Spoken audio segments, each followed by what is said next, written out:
Ticket ছাড়ার সাথে সাথেই সিনেপ্লেক্সে সব টিকিট শেষ হয়ে গেছে। দর্শক যেটা বলে আপনারা সেটাই প্রচার করবেন। বাংলাদেশে এরকম ছবি হয় নাই। তুফান 2 আসবে কিনা এখন বলবো না। একদম রেকর্ড পরিমাণ শো। আমাদের সাকিব খান দুর্দান্ত অভিনয় করেছে, খুব ভালো। তুফান ঝড় তো আসলে কালকে থেকে শুরু হয়েছে, মানে অফিসিয়াল ঝড়।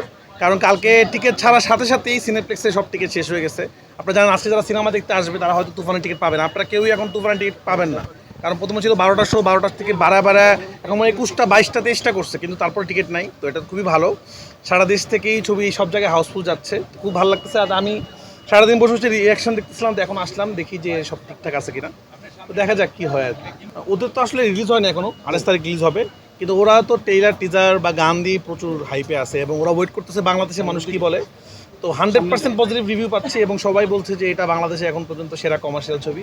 আমি জানি না এখনও কি এটা, তো আপনারা রিয়াকশনগুলো নেন। আশা করি আপনারা দর্শকদের রিয়াকশন নেবেন। আপনাদেরকে অনেক অনেক ধন্যবাদ। ঈদের দিন আপনারা সবাই আসলে আপনাদের ফ্যামিলি ছেড়ে সিনেমা কভার করছেন।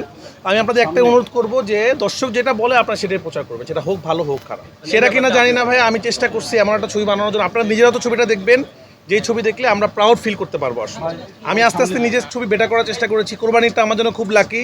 প্রতি কোরবানিতে আপনাদের সাথে আমার দেখা হয়, সুরঙ্গের সময় দেখা হয়েছে, পড়ানোর সময় দেখা হয়েছে। তা আমি আরও নিজেকে আরও বেটার করার চেষ্টা করেছি। বাট এই ছবিটা একটুকু বলতে পারবো বাংলাদেশে এরকম ছবি হয় নাই।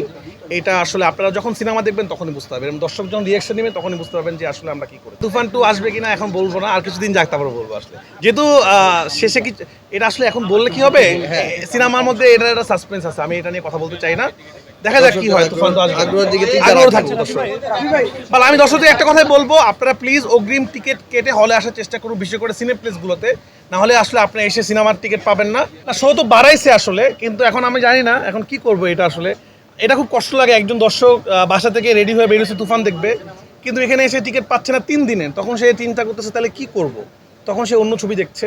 অন্য ছবি দেখা নিয়ে আমার আপত্তি নেই, সব ছবি আপনারা দেখেন, কিন্তু যে দর্শকটা আসলে আমার ছবি দেখতে আসছে সে যখন অন্য ছবি দেখছে তখন কষ্ট লাগে।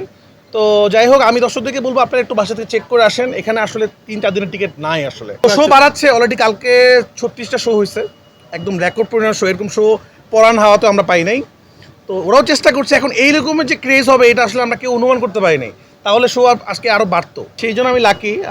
সাধারণত ডিরেক্টরদের কথা, এখন ইদানিংকালে ডিরেক্টরদের নামে সিনেমা দেখে না, তো মানুষ যে দেখছে সিনেমা, আমি খুবই কৃতজ্ঞ। বাট যাই হোক, তুফান আমরা ফুল টিম মিলে বানিয়েছি। আমাদের সাকিব খান দুর্দান্ত অভিনয় করেছেন, সেটা আপনারা দর্শকরা কিন্তু বলছেন যে এরকম অভিনয় সাকিব খান আগে আমরা কোনোদিন দেখি নাই। চঞ্চল ভাই তো মাইন্ড ব্লোয়িং, এটা সবাই জানেন আপনারা। তো সব কিছু মিলে দেখি, মাত্র প্রথম দিন তো একটু হজম করতে সময় লাগতেছে।